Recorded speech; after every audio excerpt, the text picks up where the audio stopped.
بسم اللہ الرحمن الرحیم۔ السلام علیکم ورحمۃ وبرکاتہ۔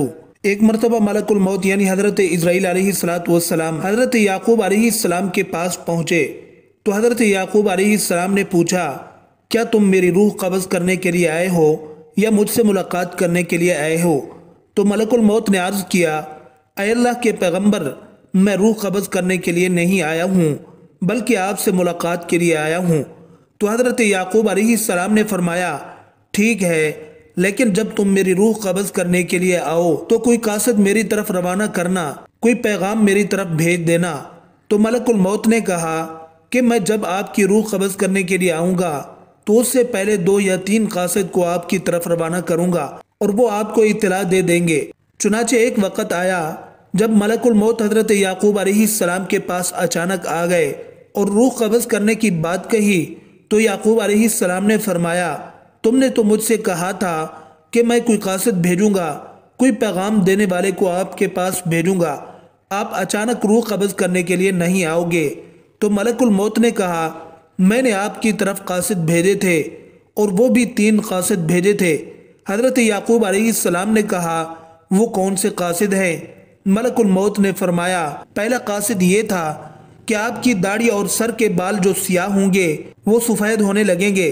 دوسرا قاصد میرا یہ تھا کہ آپ کے جسم میں جو طاقت اور توانائی تھی وہ ختم ہونے لگے گی اور آپ کے جسم میں کمزوری آنے لگے گی۔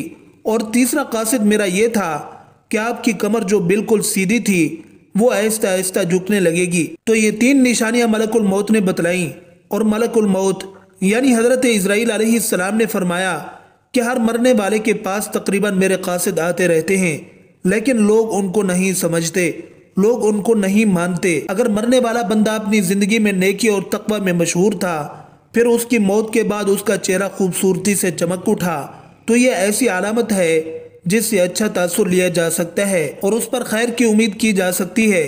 مثال کے طور پر مرنے کے بعد لوگ اس کی تعریف کریں اور اس کے لیے دعائیں کریں تو یہ اس کے نیک ہونے کی نشانی ہے۔ اسی طرح زندگی میں اچھے لوگوں کی صحبت بھی انسان کے نیک ہونے کی نشانی ہے۔ حسن خاتمہ کے بہت سے اسباب ہیں جن میں اللہ کی اطاعت پر استقامت، اللہ کے بارے میں حسن ظن، سچائی، پرہیزگاری، توبہ اور موت کو کثرت سے یاد کرنا اور دنیاوی چاہتیں مختصر کرنا، آخرت کی فکر اور نیکوکار لوگوں کی صحبت قابل ذکر ہے۔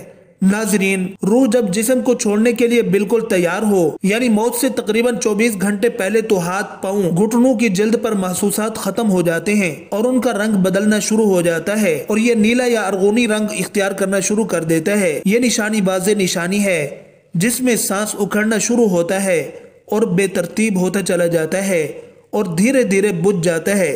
حضرت عائشہ صدیقہ رضی اللہ عنہا سے روایت ہے کہ رسول کریم صلی اللہ علیہ وسلم نے ارشاد فرمایا کہ جب اللہ تعالیٰ کسی بندے کو نیک بخت بنانا چاہتا ہے تو مرنے سے 1 سال پہلے ایک فرشتہ اس کے پاس بھیجتا ہے اور وہ اس کو درست کرتا ہے اور نیک عمل کی طرف خواہش دلاتا ہے یہاں تک کہ وہ نیک حالت میں مرتا ہے اور سب لوگ کہتے ہیں کہ یہ شخص نیک حالت میں مرا ہے۔ اور جب ملک الموت حاضر ہوتا ہے اس وقت اللہ تعالیٰ اس کی آخرت میں رہنے کی جگہ یعنی وہاں کے سامان اور راحتوں کو جو اللہ پاک نے اس کے لیے مہیا کر رکھے ہیں، تیار کر رکھے ہیں، اس کو دکھاتا ہے تو اس کی روح خوش ہو کر نکلنے کا قصد کرتی ہے۔ اس وقت یہ شخص اللہ تعالیٰ کی ملاقات کے لیے تڑپتا ہے اور اللہ تعالیٰ بھی اس کی ملاقات کو پسند کرتا ہے۔ پھر ملک الموت روح قبض کرتا ہے اور جب اللہ کسی بندے کے ساتھ برا کرتا ہے تو مرنے سے 1 سال پہلے اس کے پاس ایک شیطان بھیجتا ہے، وہ اس کو گمراہ کرتا ہے اور بہکاتا رہتا ہے یہاں تک کہ بری حالت میں مرتا ہے اور سب لوگ کہتے ہیں کہ بری حالت میں مرا۔ اور جب ملک الموت حاضر ہوتا ہے تو اس وقت اللہ تعالیٰ اس کی آخرت میں رہنے کی جگہ اس کو دکھاتا ہے تو اس کی روح خوف سے بدن کے اندر گھس جاتی ہے۔ اس وقت اللہ تعالیٰ کے سامنے آنے کو ناپسند کرتا ہے اور اللہ بھی اس کی ملاقات کو ناپسند کرتا ہے۔ پھر ملک الموت اس کی روح سختی سے کھینچ کر قبض کرتا ہے۔ اس حدیث کی تشریح میں کہا گیا ہے کہ ملک الموت کے بلانے پر جان اس طرح نکلتی ہے جیسے سپیرا سانپ کو اس کے سوراخ سے بلائے۔ مومن اور کافر دونوں کے جسموں سے روح نکلنے کی حالت یکساں ہوتی ہے، فرق صرف یہ ہے کہ مومن کی جان تو خود نکل جانا چاہتی ہے اور کافر کی جان منہ تک آ کر جسم کے اندر واپس جانا چاہتی ہے۔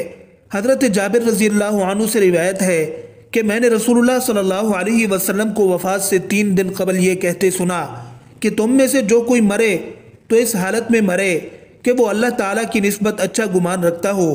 اس ارشاد کا حاصل یہ ہے کہ اعمال صالحہ کی پابندی اس قدر کرو کہ مرتے وقت حق تعالیٰ کے ساتھ حسن ظن پیدا ہو جائے۔ حضرت انس رضی اللہ عنہ نے فرمایا کہ رسول کریم صلی اللہ علیہ وسلم نے ارشاد فرمایا، دیکھو تم میں سے جو کوئی مرے تو اس حالت میں مرے کہ وہ اللہ تعالیٰ کی نسبت اچھا گمان رکھے، کیونکہ اللہ سے اچھا گمان رکھنا جنت کی قیمت ہے، یعنی جس کو حق تعالیٰ سے حسن ظن پیدا ہو گیا وہ جنت میں چلا گیا۔ روایت ہے حضرت عمر رضی اللہ عنہ سے، رسول کریم صلی اللہ علیہ وسلم نے فرمایا کہ جب اللہ تعالیٰ کسی بندے کو درست کرتا ہے تو اس کو شہد جیسی خوشگوار چیز دیتے ہیں، یعنی اعمال صالحہ اور اخلاق حسنہ کی توفیق عطا فرما دیتے ہیں، تو پھر وہ مرنے سے پہلے نیک کام کرنا شروع کر دیتا ہے، یہاں تک کہ اس کے پڑوسی اس سے خوش ہو جاتے ہیں۔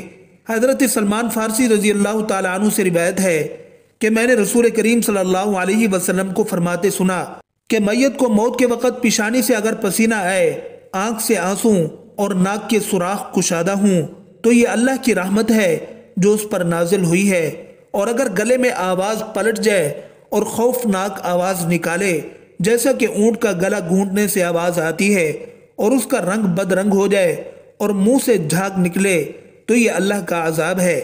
ناظرین گرامی، اللہ تعالیٰ نے عرش کے نیچے درخت پیدا کیا ہے، اس کے پتے تمام مخلوقات کی گنتی کے برابر ہیں۔ اس درخت کا نام ہے شجاعت المنتہا۔ جب بندے کی عمر ختم ہو جاتی ہے تو 40 دن باقی رہ جاتے ہیں تو حضرت اسرائیل علیہ السلام کے سامنے اس کا ایک پتا گر جاتا ہے، اس پر اس بندے کا نام لکھا ہوتا ہے۔ اس وقت کے تمام فرشتے اس کو مردہ کہتے ہیں، یعنی مردوں میں شامل کر لیتے ہیں، اور وہ دنیا میں 40 دن تک زندہ رہتا ہے۔ جب 40 دن پورے ہو جاتے ہیں تو ملک الموت اس کے پاس آتا ہے اور اس کے سامنے بیٹھتا ہے۔ اس وقت بندہ اپنی موت کی تکلیف میں ہوتا ہے۔ جب ملک الموت کو دیکھتا ہے تو گھبرا کر پوچھتا ہے کہ تم کون شخص ہو اور تمہارا کیا ارادہ ہے؟ وہ کہتا ہے کہ میں ملک الموت ہوں، مجھے تمہاری روح قبض کرنے کا حکم ہوا ہے۔ یہ سن کر وہ منہ پھیر لیتا ہے اور آنکھ پتھرا جاتی ہے۔ ملک الموت کہتا ہے کہ تو مجھ کو نہیں پہچانتا، میں وہ ہوں کہ جس نے تیرے رشتہ دار اور تیرے ماں باپ کی روح قبض کی ہے، اور آج تیری روح قبض کروں گا۔ تو نے دنیا کا حال کیسا دیکھا؟ بندہ کہتا ہے میں نے دنیا کو بے وفا اور مکار پایا۔ پھر اللہ تعالیٰ کے حکم سے دنیا اس کے پاس آئے گی اور کہے گی، اے نافرمان، تو نے اپنے رب کی کس قدر نافرمانی کی اور کس قدر تو نے گناہ کیے۔ تو نے نصیحت کی بہت ساری باتیں سنی لیکن تم نے جانا کہ ہم دنیا میں ہمیشہ رہیں گے۔ یاد رکھو کہ میں تجھ سے اور تیرے اعمال سے بیزار ہوں۔ پھر اس کا مال اس کے سامنے آئے گا اور کہے گا، اے نافرمان، تو نے ناحق طریقے سے مجھ کو حاصل کیا۔ اگر تو غریب اور مسکین پر خرچ کرتا تو آج تیرے کام آتا۔ روایت میں ہے کہ جب آدمی کی زبان بند ہو جاتی ہے تو 4 فرشتے اس کے پاس آتے ہیں اور سلام کرتے ہیں۔ پہلا فرشتہ آتا ہے، وہ کہتا ہے، اے اللہ کے بندے، میں تیری روزی پر موکل تھا، میں نے تمام زمین پر چپا چپا چھان مارا مگر تیری روزی کا ایک لقمہ بھی کہیں نہ پایا۔ دوسرا فرشتہ آتا ہے اور سلام کے بعد کہتا ہے، اے اللہ کے بندے، میں تیرے پانی پر موکل تھا، میں نے تمام زمین پر چپا چپا چھان مارا مگر تیرے پینے کو ایک قطرہ پانی کہیں نہ پایا۔ تیسرا فرشتہ آتا ہے اور سلام کے بعد کہتا ہے، اے اللہ کے بندے، میں تیری سانس پر موکل تھا، میں نے تمام زمین پر چپا چپا چھان مارا، میں نے کہیں تیرے واسطے ایک سانس بھی نہ پایا۔